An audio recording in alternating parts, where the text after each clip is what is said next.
Assalamualaikum warahmatullahi wabarakatuh. Bismillahirrahmanirrahim. Alhamdulillahi rabbil alamin. Salatu wassalamu ala sayyidina Muhammadin wa ala alihi wa sahbihi ajma'in. Wa Idrisu waliduhu, adapun Idris waliduhu yaitu ayahnya Imam Syafi'i, huwa bnu Abbas bin Utsman bin Syafi'i bin Sa'ib bin Ubaid bin Abdi Yazid bin Hashim bin al-Muttalib bin Abdi Manaf. Idris ini anaknya Abbas, Abbas anak laki-lakinya Utsman, Utsman anak laki-lakinya Syafi', Syafi' anak laki-lakinya Sa'ib, Sa'ib anak laki-lakinya Ubaid, Ubaid anak laki-lakinya Abdi Yazid, Abdi Yazid anak laki-lakinya Hashim, Hashim anak laki-lakinya Muttalib, Muttalib anak laki-lakinya Abdi Manaf. Wa Syafi'un huwa alladhi yunsabu ilaihil imamu, adapun Syekh Syafi' adalah orang yang dinisbatkan kepada beliau akan Imam Syafi'i. Wa aslama huwa wa abuhu Sa'ibu yawma Badrin, dan masuk Islam Syafi' dan abahnya namanya Sa'ib pada hari terjadinya perang Badar. Wa wulida imamuna radhiyallahu anhu sanata khamsina wa mi'atin, lahir imam kita Syafi'i radhiyallahu anhu pada tahun 50 dan 100 Hijriah.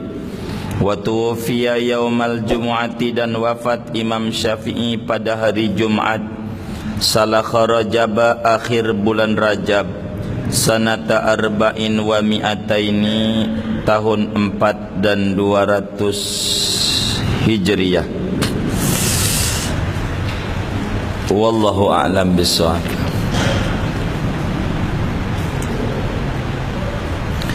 Saudara-saudara sekalian yang mulia, kita masih di awal-awal daripada kajian Fathul Mu'in, masih menerangkan bahawa kitab ini adalah kitab fiqih, yakni ilmu hukum Islam, mengikuti madhab Imam Syafi'i. Imam Syafi'i ini sebagaimana pertemuan yang lalu, nama aslinya Muhammad bin Idris. Syafi'i itu nama datuknya, nama kakek beliau yang ketiga. Imam Syafi'i punya abah nama Muhammad, namanya Idris. Idris punya bapa yakni kakek Imam Syafi'i yang pertama, namanya Abbas. Abbas ini punya bapa namanya Utsman, kakek Imam Syafi'i yang kedua. Yang ketiganya kakeknya namanya Syafi'. Dari Syafi' ini disebutlah beliau dengan gelaran Imam Syafi'i. Artinya seorang imam dari anak cucunya Kiai Syafi', begitu. Nama aslinya Muhammad bin Idris.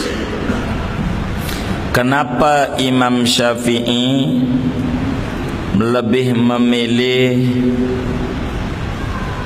Syafi' sebagai marga?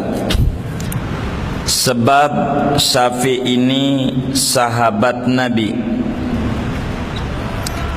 Syafi' ini sahabat Nabi. Syafi' punya abah namanya Sa'ib. Waktu terjadi perang Badar, yakni di tahun kedua Hijriah, yang di tahun itu diwajibkan puasa Ramadan, diwajibkan berzakat, dan diajarkan motong hewan kurban. Di tahun itu pula meletus perang besar, terjadi di bulan Ramadan, tanggal 17 Ramadan. hari Jumat ya, meletus perang Badar. Badar itu 190 km dari Madinah. Kalau kita mau ziarah ke Badar, biasanya dimintain duit itu 1.500 real atau kira-kira 5 juta lah, perjalanan naik bisnya gitu ke Badar.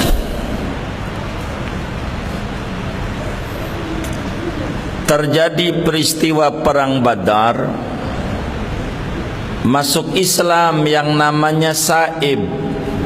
Waktu itu bawa bayinya, digendong-gendong, namanya Syafi'. Maka masuk Islam. Maka kakek ini yang diambil oleh Imam Syafi'i sebagai gelaran Imam Syafi'i. Orang sebut Syafi' bin Sa'ib. Jadi sahabat, bapaknya sahabat. Jadi nisbat kepada orang besar supaya menjadi besar.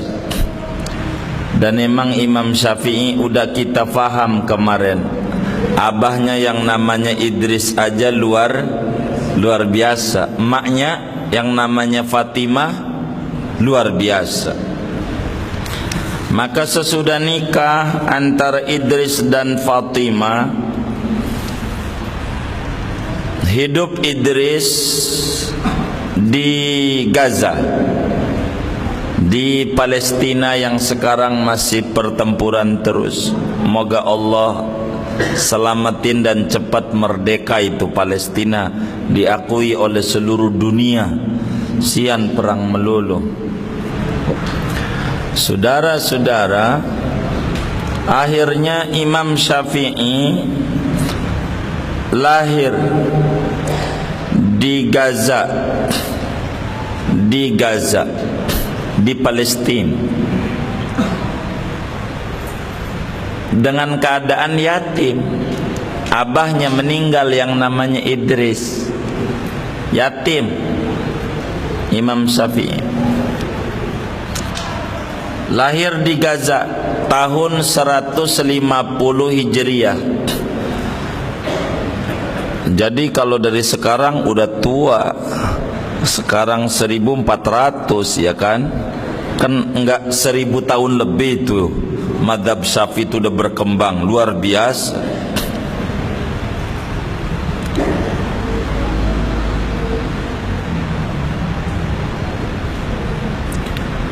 Lahir di Gaza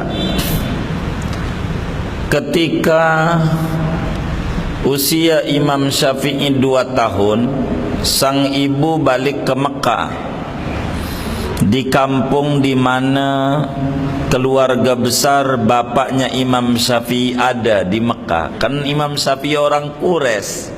Kemarin diterangkan Imam Syafi'i ini punya kakek yang ke-9 namanya Abdi Manaf. Dia juga kakeknya Rasulullah ketiga. Jadi Imam Syafi'i dan Nabi Muhammad dari bapak sepupu misanan.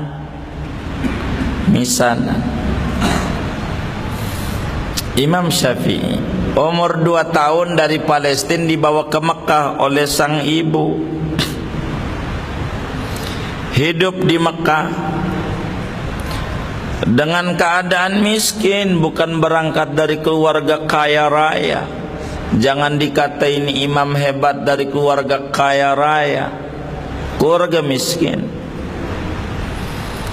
Mau ngaji nggak bisa ke TPA. Imam Syafi'i itu umur 5 tahunan ikut TPA, nggak boleh sama gurunya biasa. Ini dicontoh sama sekolah sekarang nih. Ini ndak boleh nih sebetulnya. Kalau sekolah pengen maju jangan kayak begini. Jadi waktu Imam Syafi'i masuk TPA, ya Taman Pendidikan Al-Quran dah gitu. Orang nggak mau TPA, tempat pembuangan akhir masa. Akhirnya di TPQ. Ya judul aja dah, terserah suka-suka dia dah. Itu nama. Belajar Quran Imam Syafi'i itu, saudara, Karena nggak mampu bayaran kagak boleh masuk. Habis kagak bayaran nggak boleh, diusir. Ini nggak boleh sebetulnya, karena kesalahan nggak bayar mau orang tua. Jadi yang dihukum orang tua, bocah jangan begitu. Biarkan dia belajar gitu. Ini nggak boleh masuk belajar Quran, tapi nguping. Karena zaman dulu kan dari pagar, begitu bukan tembok, dari bilik. Nguping aja ajaran gurunya, malah pintaran yang nguping sama yang masuk ke dalam. Begitu. Akhirnya lama-lama pas keluar Imam Syafi'i malah ngajarin yang belajar sama kiai di dalam. Begitu ngajarin Quran itu. Lama-lama bahasa kitanya dapat beasiswa, boleh masuk, habis pintar. Umur 7 tahun hafal Al-Quran 30 juz. Umur 7 tahun Imam Syafi'i cerdas. Umur 7 tahun itu 7 tahun dah hafal 30 juz. Itu Imam Syafi'i, luar biasa. Emang pendidikan yang bagus. Ada nih kiai di Jakarta juga itu,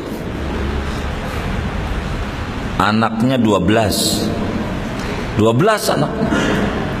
Waktu itu masih hidup semua, sekarang meninggal satu. Masih kecil-kecil ya, kecil-kecil. 12 kan banyak ya. Banyak apa dikit? Banyak. Itu hafal Quran semuanya. Semuanya hafal Quran, semuanya anaknya. Nggak ada yang nggak hafal Quran. Begitu. Tinggalnya di Blok O, Blok O, Blok M tuh.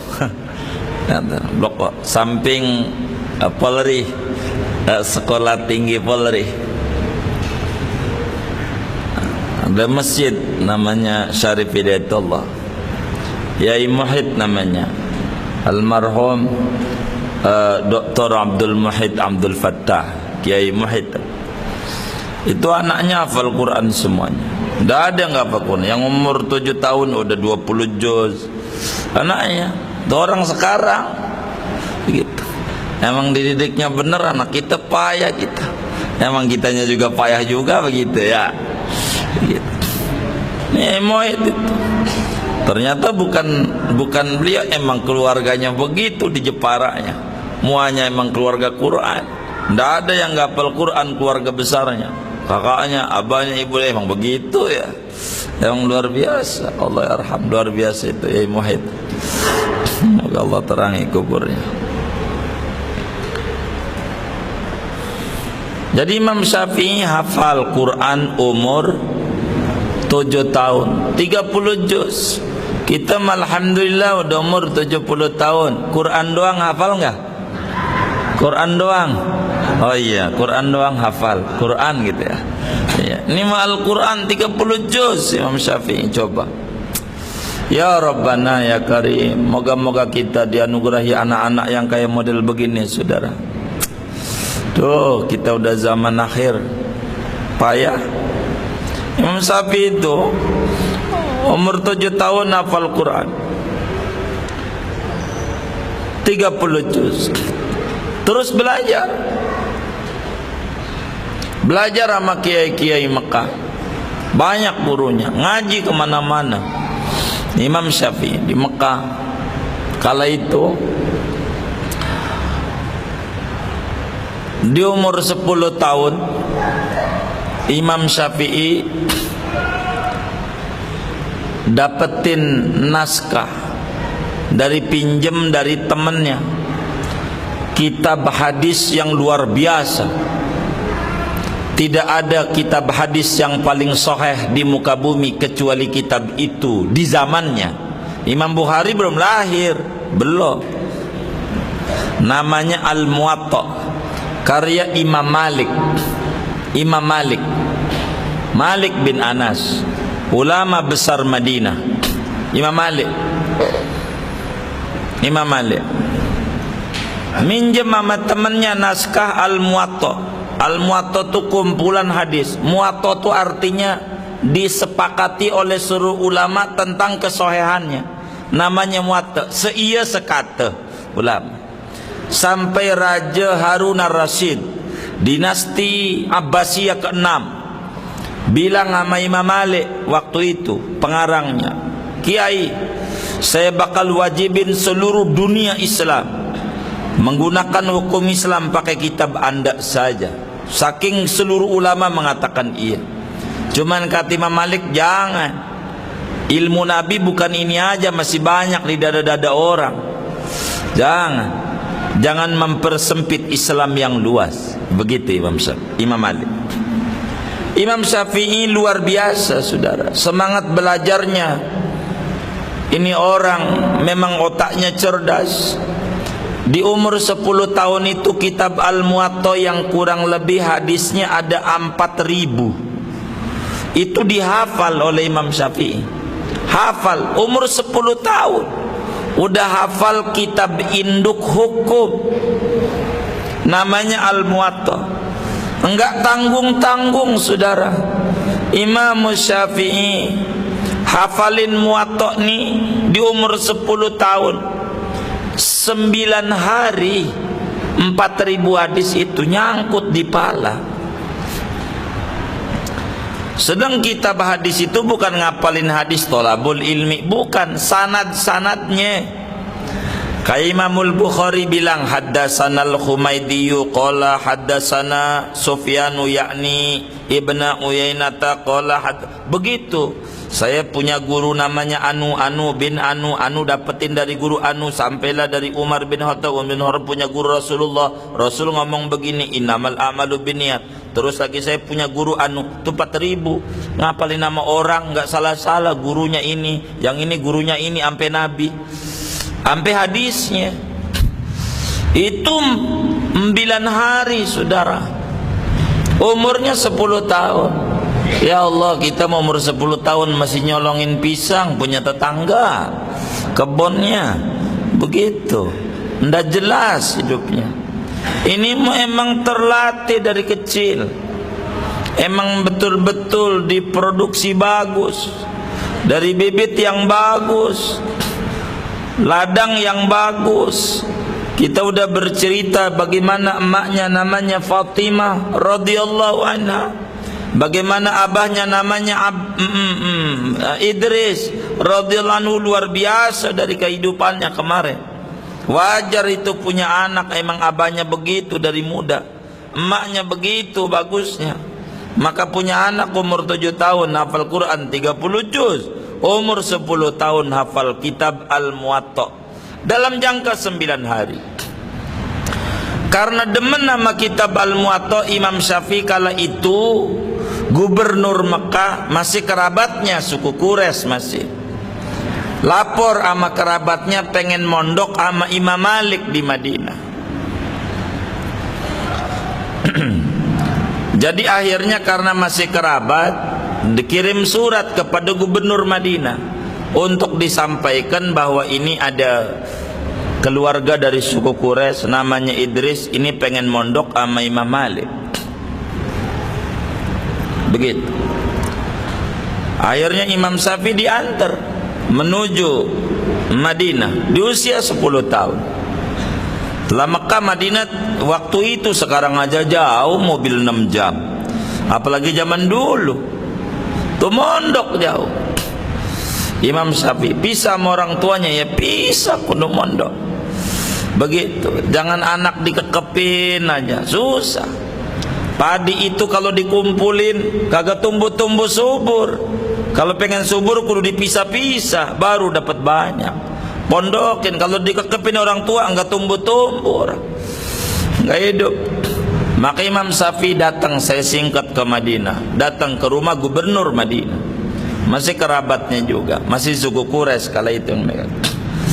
Imam Malik dapat surat dari gubernur Madinah bahwa ada anak kiai, sesudah salam udah segala macam, maksud tujuan surat saya ini ada anak dari suku Quraisy namanya Muhammad bin Idris, anak yatim, pengen mondok kepada sampean.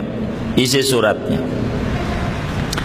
Maka dengar begitu Imam Malik. Ini gubernur Madinah sebelum datang ke Imam Malik dapat surat dari gubernur Mekah, itu gemeter baca surat itu. Karena disuruh nyampein Imam Syafi'i ke Imam Malik. Gemeter gubernur Madinah kala itu. Ditanya ini oleh protokolernya, kenapa Pak Gubernur gemeter? Ini dia, saya dapat surat dari Gubernur Mekah untuk nganterin bocah namanya Muhammad bin Idris, anak yatim, supaya ketemu sama Imam Malik. Loh, kenapa gemeter? Saya masih mendingan ketemu raja dibanding ketemu Malik. Saya bagaimana? Itu menunjukkan betapa wibawa Imam Malik luar biasa di mata penguasa. Enggak kayak kita orang, kiai banyak diketek penguasa. Ini enggak, penguasa takut sama kiai. Begitu. Itu begitu, saudara. Begitu.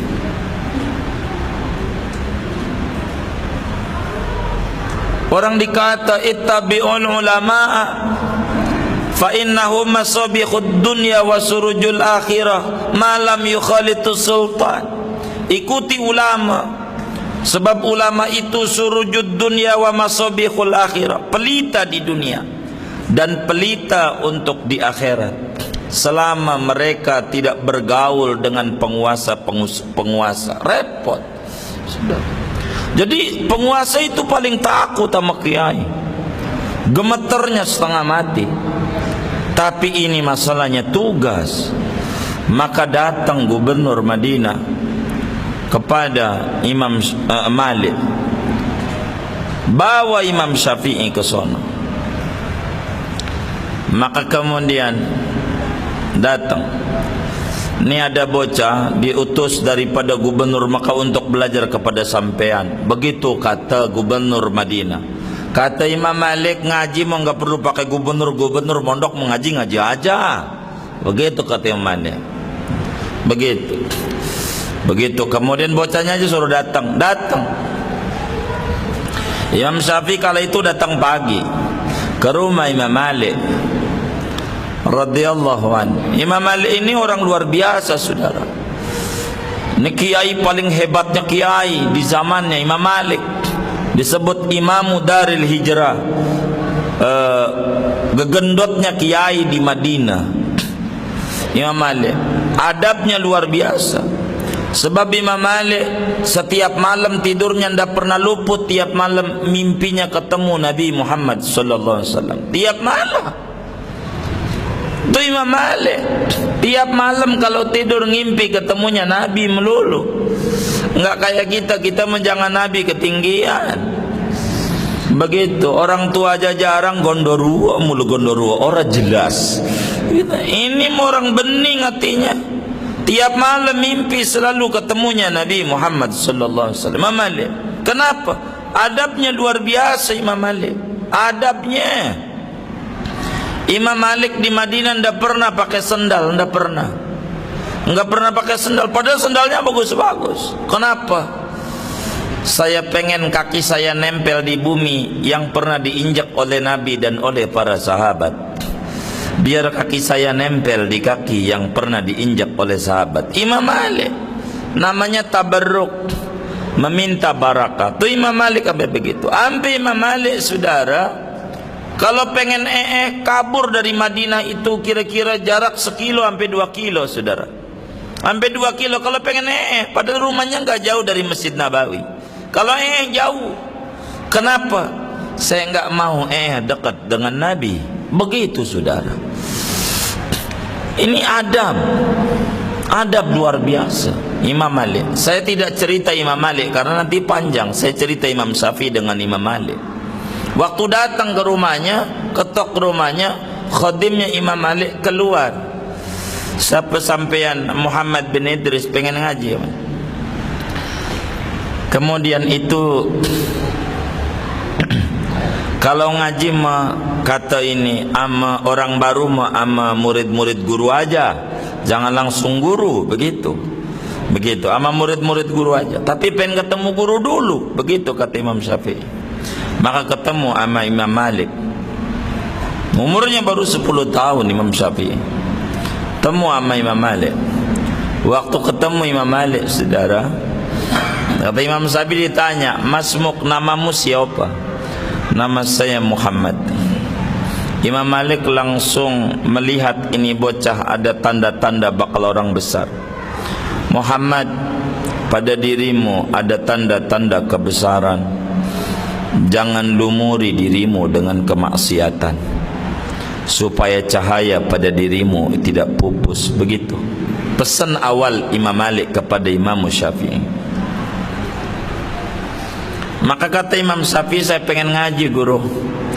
Kata Imam Malik, "Ngaji mah sama murid saya aja. Kalau masalah ngaji muwatta."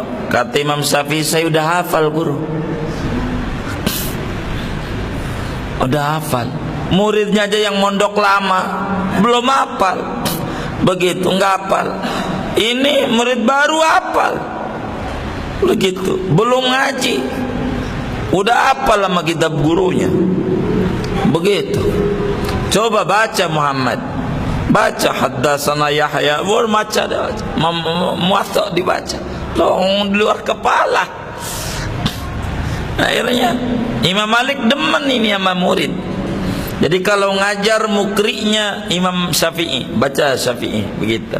Muhammad baca. Imam Malik terangin isi hadis Nabi Jabari. Banyak itu dikasih hadiah-hadiah Imam Syafi'i oleh Imam Malik. Begitu. Imam Syafi'i tidak puas dengan belajar kepada Imam Malik sebagai ulama madhab terkemuka di Madinah, orang yang sangat luar biasa. Imam Syafi'i lalu kemudian balik ke Mekah, udah mondok sama Imam Malik, udah dikuasai fikih-fikih Malik. Lalu kemudian pulang ke Mekah, izin sama ibunya pengen mondok di Irak. Di sana ada namanya Muhammad bin Hasan. Abu Hanifah udah meninggal lama, tapi muridnya ada Abu Yusuf dan Muhammad bin Hasan. Pergi belajar fikih daripada fikih Hanafi ke Irak. Begitu, di Irak luar biasa Imam Syafi'i, sampai kalah itu Muhammad bin Hasan ilmunya. Imam Syafi'i habis sama nih orang pinternya. Jadi balik dulu ke Mekah ya, ke Mekah dulu. Kan umur ini baru 10 tahun. Mondok di Imam Malik cuma 2 tahun, sampai umur 12. Balik ke Mekah, ngaji sama namanya Imam Muslim bin Khalid Az-Zinji, orang Nigeria, orang negro. Umur 15 tahun, Imam Syafi'i jadi profesor. Umur 15 tahun, saking pinternya. Itu umur 15 jadi profesor. Kata Muslim bin Khalid Az-Zinji radhiyallahu anhu, "Syafi'i, ente udah dah, nggak usah pakai nanya-nanya aneh. Ente udah jawab aja sendiri." Gitu, kalau itu orang tanya udah begitu. Nah, aneh sama ente, pinteran ente, biar ente muda ya, begitu. Suruh tuh umur 15 tahun udah fatwa. Imam Syafi'i udah jadi profesor umur 15, tapi tidak puas diri, terus belajar itu. Imam Syafi'i menguasai semuanya, kemana-mana dakwah nyebarin agama. Begitu. Imam Ahmad bin Hanbal terkagum-kagum ketika Imam Syafi'i ngajar di Masjidil Haram. Waktu itu Imam Ahmad bareng sama sama Ishaq bin Rahuya. Imam Ahmad bin Hanbal ini umur mah tua sebetulnya, tua bukan muda. Tuaan Imam Ahmad dari umur. Jadi dengar Imam Syafi'i punya paparan hadis yang panjang lebar. Kata Imam Ahmad sama Ishaq bin Rahuya temennya nih, "Kita ngaji aja nih sama anak muda. Nah, urusan hadis gampang, sebab orang ngaji hadis itu pada ngejar lebih dekat ke Nabi, namanya sanad. Biar Ali namanya. Ali itu biar ke Nabinya nggak pakai jauh. Kalau bisa syukur-syukur 3 tingkat langsung Nabi, 2 tingkat Nabi, jadi tabiin. Jadi murid Nabinya nggak jauh."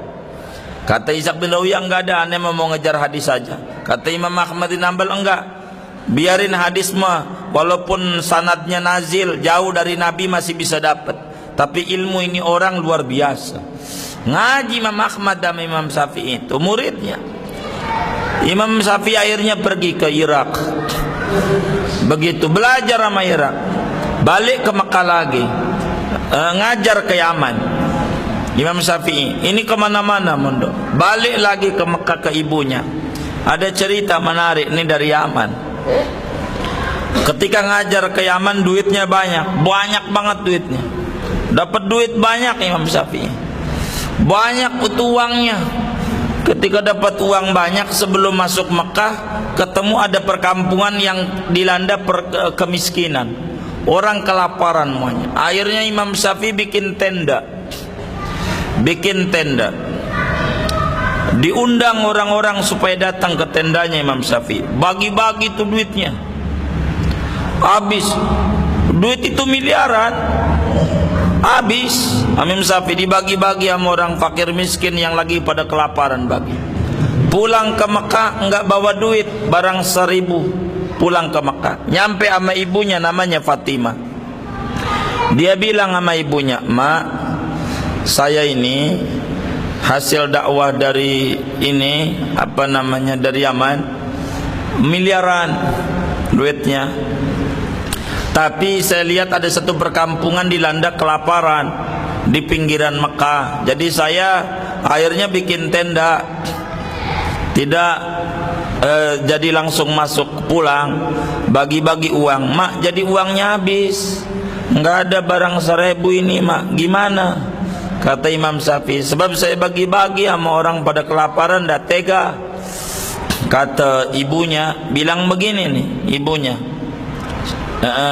Syafi'i, kata ibunya, "Kalau ente masih nyesa aja duit barang 1.000, emak enggak redo sama ente dunia akhirat." Begitu. Emang ibunya juga orang benar. Kalau ibu kita tuh goblok begitu. Kalau ibu kita begitu. Emang ini mulai. Emang orang luar biasa Imam Syafi'i. Tuh Imam Syafi'i. Akhirnya dibalik lagi ke waktu di Irak. Imam Syafi'i sholat subuh enggak pakai kunut, saudara. Enggak pakai kunut 3 bulan. Imam Syafi'i di Irak. Waktu mondok tuh sama Muhammad bin Hasan, enggak pakai kunut. Banyak murid-murid Imam Syafi'i yang dari Mekah ketemu di Irak. Karena kan orang pada pergi haji, Imam Syafi'i kan di Mekah ngajar Ibn Haram. Loh, enggak pakai kunut subuhnya. Itu ditanya, "Ya Imam, kenapa anda enggak pakai kunut? Kan anda nyuruh kunut." Kata Imam Syafi'i, "Kita ada di kampung kiai-kiai yang alergi sama kunut. Ini kampungnya Abu Hanifah, pada enggak demen sama kunut subuh. Kita hormati." Tuh, itu enggak kekeh kayak kita orang, enggak pakai kunut.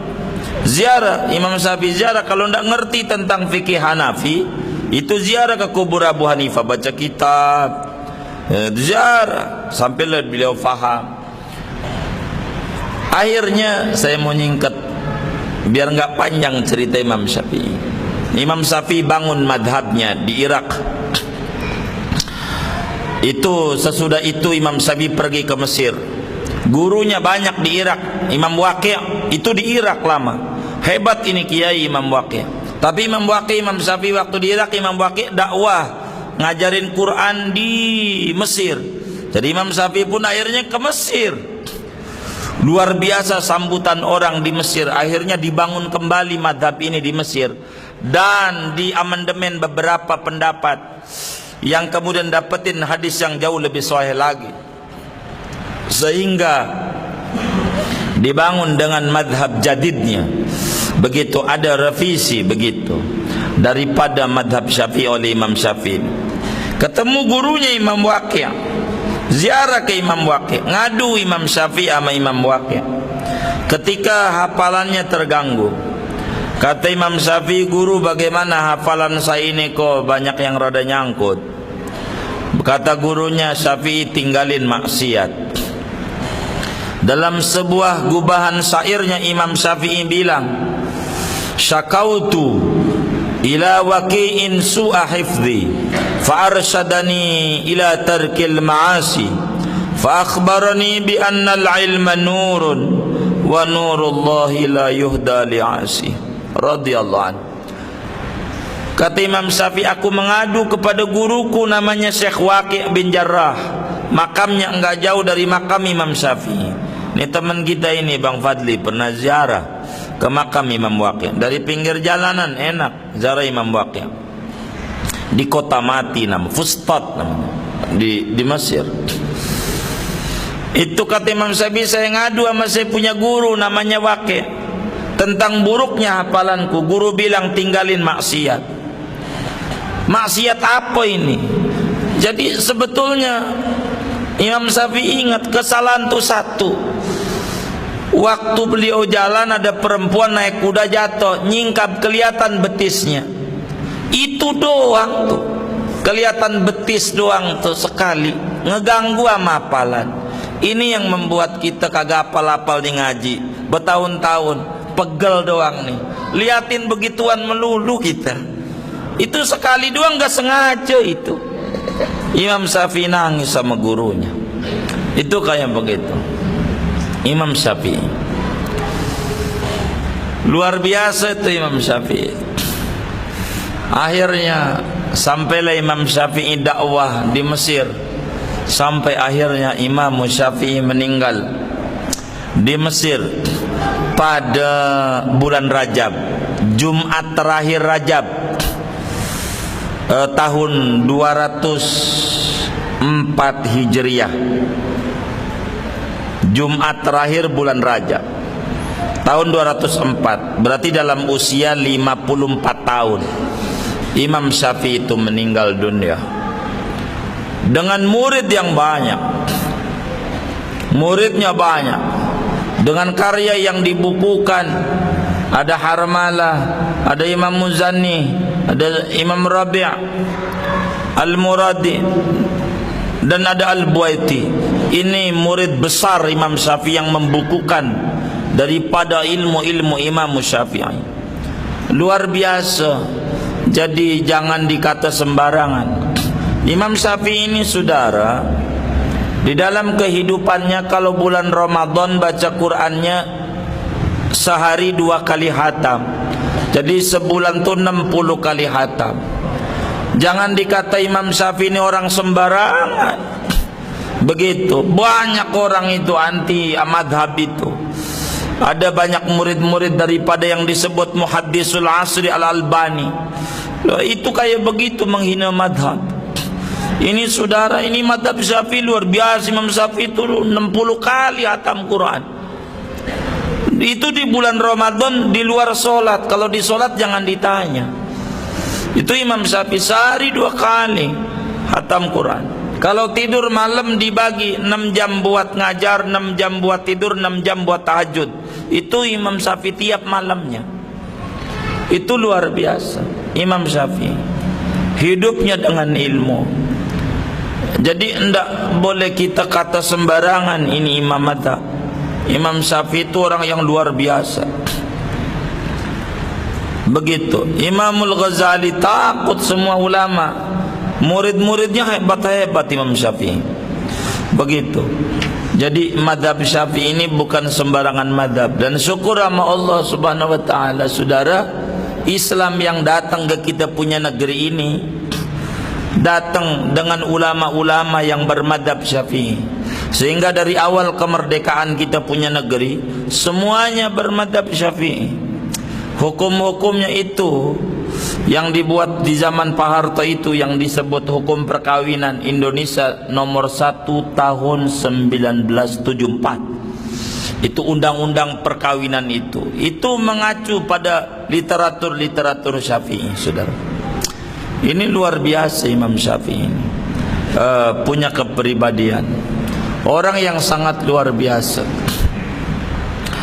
Hidupnya qanaah. Banyak pesan-pesan mulia dari Imam Syafi'i. Kata Imam Syafi'i bilang di antara pesan-pesan beliau, waladatka ummuka ya ibna adam bakian wan nasu haulaka dhahikan masrura fa'mal li nafsika an takuna idza bakau liyaumi mautika dhahikan masrura. Duhai anak manusia, Anda lahir ke dunia dalam keadaan menangis. Orang sekeliling Anda tertawa gembira ria. Anda harus berupaya selama di dunia ini dengan menanamkan amal-amal kebajikan, supaya nanti Anda bisa balik. Ketika Anda orang sekelilingnya menangis, Anda tersenyum gembira ria. kita datang ke dunia dengan tangan kosong. Bahasa lainnya, jangan sampai kita ninggalin dunia dengan tangan kosong, tidak ada nilai-nilai kebaikan. Umur buat apa? Dan ini bakal ditanya sama Allah. An umrihi fima afna. Anda punya umur di dunia untuk apa? Digunakan dan dihabiskan. Maka kita harus, walaupun tidak bisa mencontoh Imam Syafi'i dengan seluruh kehidupannya, setidak-tidaknya perilaku mulianya 6 dari begitu yang banyak yang bisa dicatat. Kezuhudannya, kesolehannya, kealimannya, begitu mengertinya tentang ilmu akhirat, suluknya, begitu termasuk ilmu fikihnya. Walaupun kebanyakan orang mencontoh Imam Syafi'i pada ilmu fikihnya, padahal kezuhudannya amat sangat luar biasa. Imam Syafi'i kedermawanannya amat sangat luar biasa. Imam Ahmad bin Hanbal bilang, saya itu 40 tahun tidak pernah berhenti habis sholat baca Fatihah buat saya punya guru namanya Syafi'i. Imam Ahmad, saking kagumnya luar biasa Imam Ahmad sama Imam Syafi'i, ini dia punya guru. Padahal Imam Ahmad ini saudara hafal hadis 1 juta hadis, sanad dan matanya. Ini didikan Imam Syafi'i 1 juta, gimana gurunya saudara? Kita tidak boleh menghina madhab Syafi'i. Ini luar biasa ini madhab. Begitu muridnya Imam Ahmad. Imam Bukhari itu cucu murid Imam Syafi'i. Imam Bukhari ngaji sama Imam Ahmad, Imam Ahmad ngaji Imam Syafi'i. Begitu Imam Bukhari. Jangan dibandingkan Bukhari dengan Imam Syafi'i, jauh. Orang kemarin dia begitu. Nah, kenapa Imam Syafi'i tidak pakai Bukhari? Lah belum ada Bukhari waktu Imam Syafi'i. Begitu. Begitu. Imam Ahmad saking kagumnya dikit-dikit Syafi'i, disebut Syafi'isme. Imam Ahmad sebelum mendirikan mazhab Hambali. Begitu. Anaknya yang perempuan ini ada kedengkian. Kayak apa sih Kiai Syafi'i itu sampai babak muji-mujinya kayak begitu banget sama Kiai Syafi'i. Undang sih Pak. Begitu minta diundang Imam Syafi'i, pengen ngintip. Abahnya ngefan banget sama Imam Syafi'i. Satu hari diundang Imam Syafi'i oleh Imam Ahmad. Anaknya ngintip, rumahnya biliknya dibolongin. Diintip Imam Syafi'i tidur aja sama anaknya. Diintip, kok tidur mulu nih bapak, nih ketipu ini. Kiai tukang ngorok begitu. Jadi pas pagi-pagi itu, kemudian anaknya bilang, Mbak, begitu. Abah ini ketipu. Guru Abah itu malam saya kagak tidur, ngintip, tidur mulu lu di rumah Abah ini. Ndak itu ibadah itu ndak, ketipu. Jangan itu Abah ini ketipu. Jangan mencela ulama. Daging ulama beracun. Jangan begitu, kata Imam Ahmad. Keluar Imam Syafi'i dari kamarnya mau makan. Kata Imam Syafi'i, ya Allah, alhamdulillah Imam Ahmad, saya ini tinggal di rumah orang baik jadi enak. Saya tiduran 200 masalah yang sulit saya pecahkan berkat tinggal di rumah orang baik. Ketemu jawabannya. Kata Imam Ahmad nih sama anaknya ceplosan. No, guru anak tidurnya aja bisa mecahin masalah 200 yang dia nggak bisa jawab tadinya, tidur doang. Lah kita yang melek kagak ngerti-ngerti. Begitu saudara. No, Imam Syafi'i, Imam Ahmad luar biasa kagumnya Imam Syafi'i, luar biasa. Dan Imam Syafi'i juga kagum kepada Imam Ahmad. Kata Imam Syafi'i, tidak tinggalkan tuh namanya Baghdad murid yang paling alim kecuali Imam Ahmad bin Hanbal. Tuh murid anak yang paling pintar, ikuti tuh. Begitu kata Imam Syafi'i, mendirikan mazhab Hambali. Imam Ahmad ditanya, mana buku-buku hukumnya? Kata Imam Ahmad, udah cukup di hadis saja tuh, Musnad Ahmad bin Hanbal, baca aja. Ahmad. Ini Imam Syafi'i ini bukan orang sembarangan, saudara. Jadi kita berbahagia dengan mengikut kepada ulama-ulama ini. Jadi bukan kitab sembarangan, apalagi Fathul Mu'in, ntar diterangin tokoh-tokoh daripada ulama-ulama ini. Imam Syafi'i luar biasa ilmunya. Begitu. Kata Imam Ahmad, ada hadis Nabi, ada orang alim dari suku Quraisy yang ilmunya menyeluruh ke seluruh dunia, memenuhi penjuru bumi. Kata Imam Ahmad, tidak ada lagi kecuali Imam Syafi'i. Ini penyebabnya kenapa ulama-ulama Indonesia itu madhabnya Syafi'i. Kenapa? Sebab satu-satunya ulama madhab yang sukunya Quraisy adalah Imam Syafi'i. Kata Nabi, qaddimu Quraisyan, dahulukan orang yang bersuku Quraisy. Begitu. Oleh karena itu ulama-ulama Indonesia ini, dan Indonesia yang tetap walaupun dikata porak-poranda dan masih bisa bertahan hidup, ini karena ulama-ulamanya amat sangat hormat kepada orang yang bersuku Quraisy. Madhabnya aja madhab Syafi'i. Ini saudara luar biasa. Maka berbahagialah mereka yang mengikuti daripada madhab Imam Syafi'i. Imam Syafi'i itu hidupnya jarang makan. Kata Imam Syafi'i, ini perut ana 16 tahun belum pernah ngerasain kenyang. 16 tahun. Bukan gak ada makanan, bukan. Makanan tuh biasa aja. Enggak kayak kita.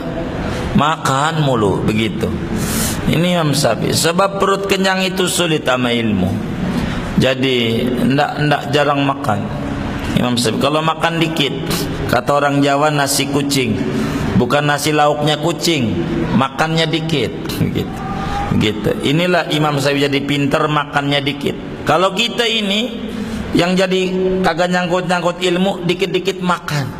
Ini yang repot, dikit-dikit makan. Kalau mereka makannya dikit-dikit, kalau kita dikit-dikit makan, dikit-dikit makan. Ini yang jadi repot, jadi bebel begitu. Ini Imam Syafi'i, saudara.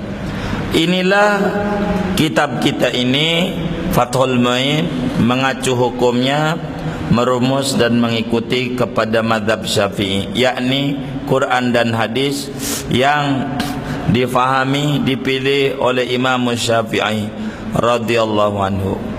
Mudah-mudahan kita baca Fatihah buat Imam Syafi'i, dan juga untuk para pejuang-pejuang kemerdekaan kita ini, kita juga bisa merdeka karena mereka-mereka. Mudah-mudahan Allah tinggikan derajatnya, dan mudah-mudahan Allah terus alirkan cahaya-cahaya dengan ilmu-ilmunya. Imam Syafi'i terus dibaca di seluruh dunia.